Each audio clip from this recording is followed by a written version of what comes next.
خواهران و برادران بسیار گرامی، سال نو بر همه شما مبارک باشه و به شما شاد باشه نوروزی میگم و امیدوارم این بهار زیبا برای همه شما پیام آور سلامتی باشه، پیام آور عشق و محبت باشه و روزایی رو که آغاز میکنید واقعا پر از فیض و پر از برکت باشه. امروز میخوام برای شما از سال نو حقیقی سخن بگم. واقعا سالهای ما چقدر سریع میگذره، ما به هم تبریک میگیم و هر سال اتفاقاتی میفته و همیشه فکر میکنیم واقعا کی سال نو میشه، کی زندگی ما نو میشه. وقتی عیسی مسیح به دنیا آمد سالها بعد، قرنها بعد، تولد او تاریخ رو به دو قسمت تقسیم کرد، قبل از مسیح و بعد از مسیح، و باز سال مسیحی شروع شد. اما همیشه از آن سال نو نیست. اما واقعا سال نو حقیقی چیه؟ آیا خانه های ما نو میشه، لباس های ما نو میشه، جمع میشیم، جشن میگیریم؟ اما میخوام شما رو ببرم به قرنها پیش و نشون بدم از کلام خدا که سال نو واقعی چیست. قوم اسرائیل یک تاریخی داشتند از زمان یعقوب یا پیش از اون ابراهیم، اما در یک بره از زمان یک تاریخ برای سال نو اونها قرار داده شد. میخوام برای شما از کتاب خروج باب 12 آیه 3 قرائت کنم. در باب 12 آیه 2 از 2 میخونم. خداوند موسی و هارون را خطاب میکنه، میگه این ماه برای شما سر ماها باشد، این اول از ماهای سال برای شما باشد. و در آیه 14 و آن روز شما را برای یادگاری خواهد بود و در آن عیدی برای خداوند نگاه دارید و را به قانون ابدی نسلا بعد نسل عید نگاه دارید. میدونید سال نو عبرانیان، سال نو اسرائیل که شروع شد؟ در واقع در روزی که اونها با قدرت خون بره از مصر آزاد شدند. سال نو واقعی ما سال آزادی ماست. سال نو واقعی ما وقتی است که ما واقعا از اسارت و گناه آزاد میشیم. چرا اون روز سال اول سال نو قرار داده شد؟ مگه در اون روز چه اتفاقاتی افتاده یا میفته؟ اولین چیزی که در کتاب خروج میبینیم که این سال نو بود، چون در آن روز بره‌ای ذبح شد و خونش پاشیده شد به درگاه های ساکنان مصر و قوم اسرائیل. درگاهی که خون بر اون پاشیده نشده بود، در اون خانه مرگ اتفاق افتاد، نخست‌زاده ها مردن، اما در خانه های اسرائیل هیچ اتفاقی نیفتاد. این روز اول سال نو بود، چون اونها کفاره خون بره رو چشیدن. در واقع میشه گفت روزی بود که بره ذبح شد و قربانی شد. سال نو وقتی است که ما با خون بره بخشیده میشیم. سال نو وقتی است که مرگ از ما عبور میکنه و به ما صدمه نمیزنه. سال نو وقتی نیست که ما دور هم جمع میشیم، این خیلی عالیه، اما وقتی است که من بتونم از ترس مرگ آزاد بشم. اون شب تمام قوم از ترس مرگ آزاد شدن. سال نو میگه که در همون روز گفته بود که بره رو قربانی کنید. و سال نو من وقتی است که من ایمان میارم که عیسی مسیح روی صلیب مثل بره جان داد و با خونش گناهان من آمرزیده میشه. در واقع سال نو من وقتی است که من آمرزیده میشم. وقتی دو نفر سالها با هم قهرن و یکی خیلی سعی میکنه آشتی کنه، چقدر شادی زیادی برای او رخ میده وقتی که دوستش او رو میبخشه بعد از سالیان. همونطور برای ما شادی وقتی میاد که در واقع بخشیده میشیم. در رساله دوم قرنتیان 5:17 پولس رسول میگه هرگاه کسی در مسیح است خلقت تازه، چیزای کهنه درگذشت، اینک همه چیز تازه شده. در مسیحه که همه چی تازه میشه و برای قوم اسرائیل خیلی اتفاقات افتاد، معجزات انجام شد، ولی اونا هیچ کدوم مبدأ سال نشد. مبدأ سال وقتی شد که بره قربانی شد. مبدأ سال وقتی میشه در زندگی من که من با خون مسیح نجات پیدا میکنم و سال نو من آغاز میشه. بره قربانی شد، خون او پاشیده شد و از اون طریق بر دشمن غلبه پیدا کردم. اگه من جای پدران کلیسا بودم، سال نو رو حوالی کریسمس قرار نمیدادم با تولد، چون تولد مسیح برای ما بسیار عالی است. من واقعا قیام او را، صلیب او را مبدأ قرار میدادم، مثل عهد عتیق که واقعا از اون موقع شروع شد. اما حالا مبدأ هر چی که هست، مهم اینه که سال نو ما وقت شروع میشه که ما مفهوم صلیب رو درک میکنیم، وقتی که بره برای ما ضد میشه و ما با خون او آزاد میشیم. آن روز آغاز سال نو شد برای یهودیان. به جز اینکه بره قربانی شد در آن روز، یکی دیگه از دلایلی که اون روز مبدأ اعلام شد و چرا مبدأ اعلام شد اینه که حضور خدا دیده شد. در آن روزها معجزات زیادی انجام میشد، اما در اون روز بخصوص حضور خدا دیده شد. عزیزان، چه سال نوی اگه خدا با ما نباشه.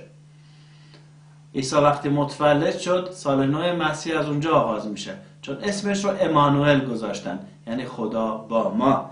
برای همین سال نو واقعی وقتی است که حضور خدا ظاهر میشه. با این حضور نشانه ها ظاهر میشه.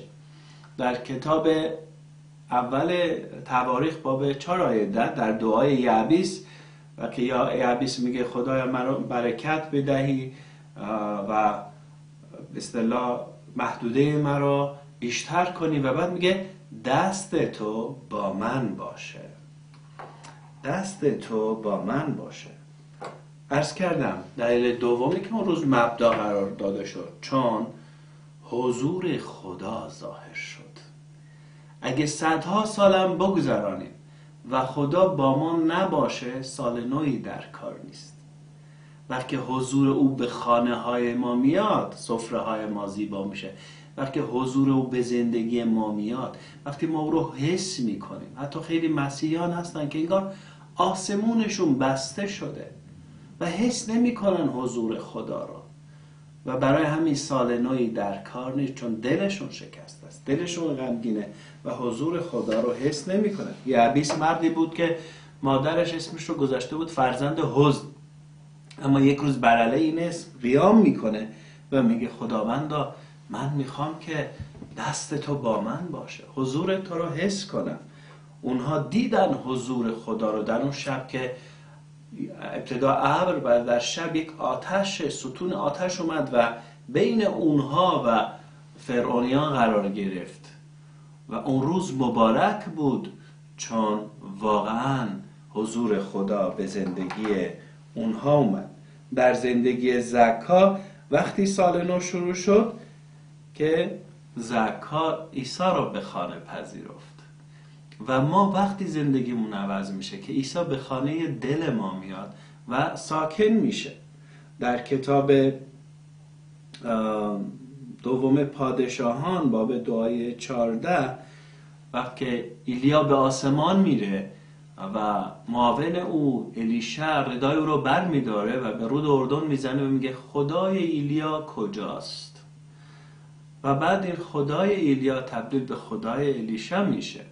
ما با خدای دیگران خیلی زندگی میکنیم، میگیم فلانی دعا کنه او به خدا نزدیکه، اما خدای دیگران میخواد خدای شما باشه و سال نو واقعی شما رو رقم بزنه. پس نکته اول این بود که بره ذبح شد، خونی ریخته شد برای نجات و کفاره، و دوم این که اون روز اول سال قرار داده شد یا ماه اول، چون در آن روز و در آن ماه قدرت خدا، معجزات خدا ظاهر شد.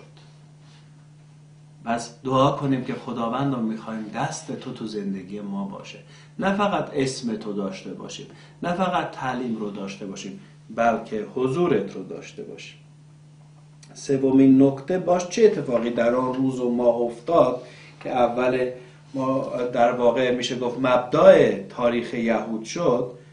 سومین نکته این که اون روز یا در اون روزها از مصر بیرون آمدن. میدونید مصر همیشه نشانه دنیاست و گاهی اسارت. اونها از اسارتی 400 ساله آزاد شدن و کمی بیشتر البته. در دوم قرنتیان باب 6 آیه 14 تا 16 میفرماید از میان ایشان بیرون آیید و من خدای شما خواهم بود و شما قوم من. در اول رساله اول یوحنا 2:14 یوحنا نصیحت میکنه که ای جوانان دنیا رو دوست نداشته باشید. در واقع سال نو واقعی ما وقتی است که ما از دنیا آزاد باشیم. وقتی صحبت از دنیا میکنیم منظور زندگی روزمره نیست، بلکه منظور عادتهای دنیوی و گناه‌آلوده. منظور اسیر دنیا و عقاید دنیوی شدنه، اسیر سیاست‌های اطراف ما شدنه، همرنگ شدن با چیزهایی که برخلاف کلام خداست. دنیا همیشه دوست داره ایمانداران حقیقی رو اسیر کنه، همیشه دوست داره اونها رو نگه داره. اما برای قوم اسرائیل یک تاریخ تازه بود، یک شروع تازه بود، یک سال جدید بود، چون اونها از مصر آزاد شدن و از اسارت. به قول مزمور 40 آیه 1 و 2 و 3 میفرماید که مرا از گل لجن نجات داد، پاهای مرا بر صخره گذارد. همونطور خداوند اونها رو از اون لجنها و گلولایی که هر روز در اون کار میکردند بیرون آورد. نگاه کنید در قلب شما، تو زندگی شما، آیا دنیا در اونجا رخنه کرده؟ با مصر قدیم به پیشواز سال نو میرید یا با دنیای تازه خداوند؟ پس از میان ایشان بیرون آیید. ارتباطاتی است، دوستی هایی هست که تمام قدرت روحانی ما رو میگیره. پولس رسول در اول قرنتیان 15:33 میگه معاشرت بد اخلاق حسنه رو فاسد میسازه. و این چیزی که همه ما حتی در زندگی عادیمون میدونیم که دوست بد اخلاق بد میاره. اما از دنیا، از مصر بیرون اومدن، از اون اسارت ها، از اون چیزایی که سالها اونها رو فرا گرفته بود، از بت پرستی ها. مرکز بت پرستی بود. خود فرعون بت بود، نیل بت بود، حیوانات بت بودن. و عزیزان خدا میخواد که در این سال نو از بت ها آزاد بشیم. نکته دیگه ای که باعث شد به جز ذبح بره، حضور خدا و بیرون آمدن از مصر، اینجا حضور خدا اومد. در بالا عرض کردم بیشتر روی قدرت خدا و معجزات و نشانه ها، اما در اینجا میخوام کمی راجع به حضور خدا در باب 14 آیه 19 میبینیم که فرشته خدا میاد و جلوی اونها میسته و ابر و آتش در بیابان از همون روزهای اول با اونهاست. وقتی حضور و قوت خدا با هم باشه، در نکته دوم ما بیشتر تاکید داشتیم روی قدرت خدا، معجزات خدا که بیاد، دست خدا، کارهای خدا دیده بشه. اما میخوام خیلی کوتاه در مورد حضور خدا بگم. در روز پنتیکاست شاگردان در یک جا جمع بودن، اما هنوز حضور روح القدس رو نچشیده بودن. میدونید یکی از بهترین و زیباترین نشانه های کلیسای خوب، ایماندار خوب اینه که وقتی شما به اونجا وارد میشید یا با اون شخص تماس دارین، حضور خدا رو حس کنید. در واقع میشه گفت از چیزهایی که میتونه یک کلیسا رو تزیین کنه حضور خداست. چقدر آدم خوشحال میشه وقتی کسی وارد کلیسا میشه و میگه من خدا رو اینجا حس کردم. سال نو تا اون موقع اونها قوم اسرائیل اون حضور رو حس نکرده بود. وقتی اون حضور آتشین خدا رو دید، با تمام وجودشان، با تمام ذرات وجودشان و سلولاشون حس کردن خدا هست. و سال نو ما وقتی شروع میشه که نه به عنوان یک دعای مذهبی بکنیم قبل از تحویل سال، بلکه با تمام وجود حضور خدا رو حس کنیم. در خیلی کلیساها شاید یک دعایی میشه، ولی حضور خدا باید حس بشه. و در زندگی ما، در خانه های ما حضور خدا. در باب 14 19 و 20 میبینیم ابر و آتش میاد که هر دو نشانه روح القدسه.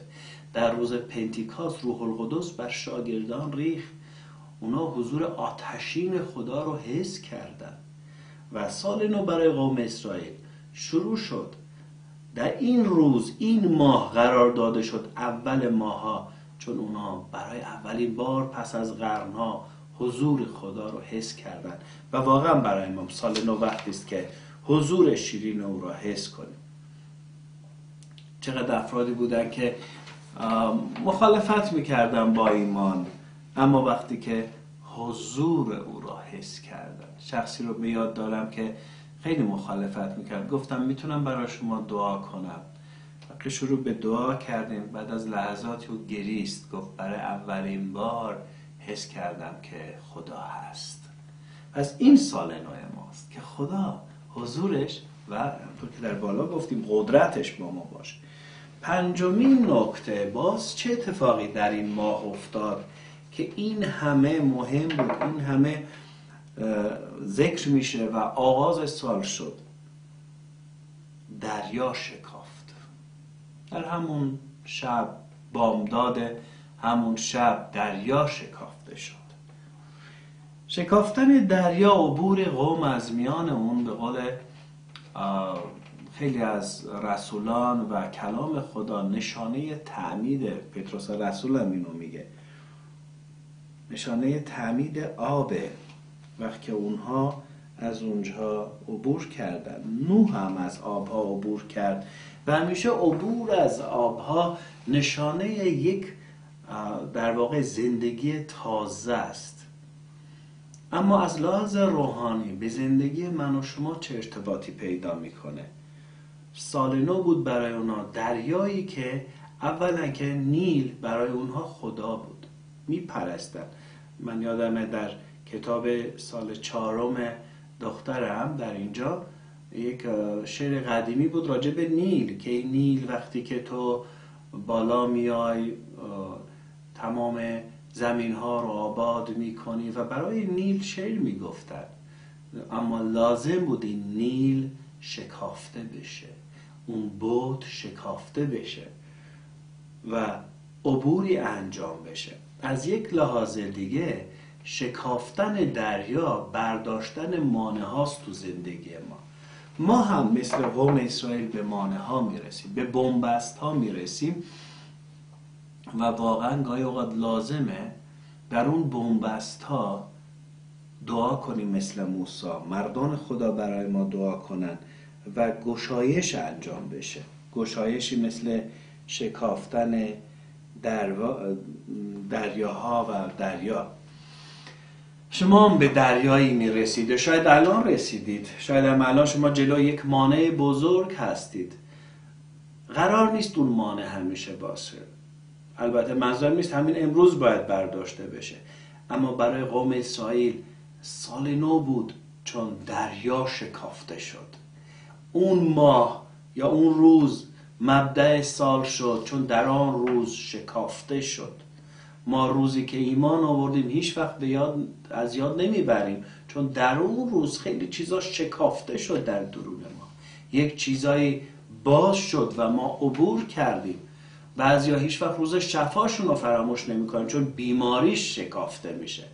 بعضیا روزهای به اصطلاح پریشون رو فراموش نمیکنن، روزهایی که از یک چیز خاصی آزاد شدن. شخصی است که هر وقت به من میرسه میگه من دعای اون روز رو که من از سوگواری آزاد شدم فراموش نمی کنم. من از اون سردرد 30 ساله آزاد شدم، اون رو فراموش نمی کنم. اینا همه چیزهایی است که میشکافه. اگر بنبستی تو زندگی شما هست، امروز دعا کنید خداوند این بنبست بشکافه. یا رنجشی هست، رنجش ها باید شکافته بشه، شما عبور کنید از اون دریا و آشتی کنید. اگه واقعا زخمایی هست عبور کنید و شفا بگیرید. این عبوره که همه چیز رو زیبا میکنه و سال ما نو میشه. ششمین نکته، خیلی چیزا هست البته، 2 نکته هم بگم و شما رو به خداوند بسپارم.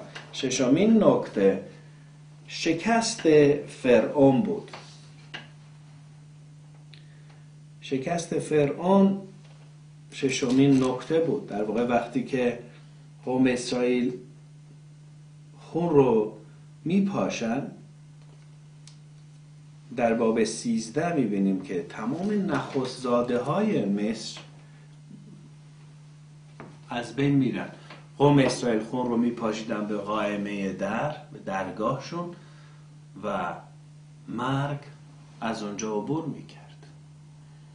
ما وقتی با خون مسیح پوشیده ایم، مرگ بر ما هیچ اثری نمیکنه. اما اون شب متاسفانه هزاران فرزند نخست‌زاده از بین رفتن و فرعون با عصبانیت قوم رو آزاد میکنه و اونها از اونجا خارج میشن و اونها رو رها میکنه و فرعون شکست میخوره. البته فرعون 2 بار شکست میخوره، یکی اونجا، یکی قبل از اون در معجزات شکست میخوره و یه بار در همون شب شکست میخوره وقتی که میبینه شیون از تمام خانه های مصر میاد. این نمونه‌ای برای اون شیونی است که شیطان هنگام مصلوب شدن مسیح کرد و شیونی خواهد کرد وقتی که مسیح برگرده. اما شکست سوم فرعون وقتی بود که دریا شکافته شد. مثلا این 2 شکست، نخست‌زاده خودش از بین رفت. او در واقع میشه گفت آینده پادشاهیش رو از دست داد، سرقفلی پادشاهیش رو از دست داد.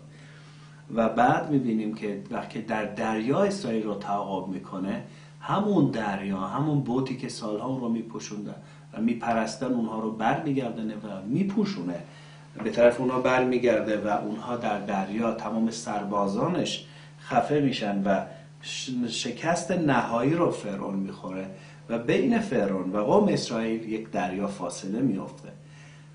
برای همین این روزی بود، نوروز یهودیان این بود عزیزان، نوروز قوم خدا این بود که اونها در این روز واقعا تونستن آزادی رو بچشن، مزه آزادی رو ببینن و در این روز اونها فرعون رو شکست دادن. برای ما امروز نوروز وقتی است که شریر در زندگی ما شکست میخوره.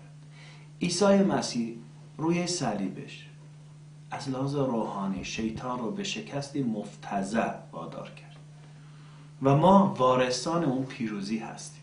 وقتی او روی صلیب فریاد زد تمام شد، تمام نقشه خدا تمام شد، نقشه نجات. و برای ما در زندگی عادیمون عزیزان لازمه ما این پیروزی رو ادامه بدیم. اگر شما اسم مسیح رو خودتون دارید و مدام گناه میکنید، ببخشید نوروز شما اشکال داره. اگر شما اسم مسیح رو خودتون دارید و مدام در ضعف‌ها، اسارت‌ها هستید و شیطان داره زندگی شما رو کنترل میکنه و مسیحیت برای شما شده مثل یک مذهب که اون رو گاهی اوقات دارید، دعا میکنید اما پیروزی درش نیست. بیایید از پیروزی که مسیح برای ما به ارمغان آورده استفاده کنیم با ایمان و خودمون با دعا، با کلام خدا برای اون پیروزی بجنگیم. شکست دشمن تو زندگی ما سال نو ماست و اون چیز غیر ممکنی نیست عزیزان. احتیاج داره که شما برگرده. پسر گم شده شکست خورده بود، دشمن داشت او رو هدایت میکرد، اما یک راهی پیدا کرد. برمیگردم به سوی پدر، برمیگردم به خونه واقعا دیگه تمومه، دیگه بس این همه گناه، من میخوام برگردم. توبه و اعتراف کلید شفای ماست. برگردیم، قلبمون رو به حضور خدا باز کنیم، اگه لازم شده به حضور یک مرد خدا باز کنیم، اعتراف کنیم و بعد مثل قوم اسرائیل این پیروزی رو بچشیم.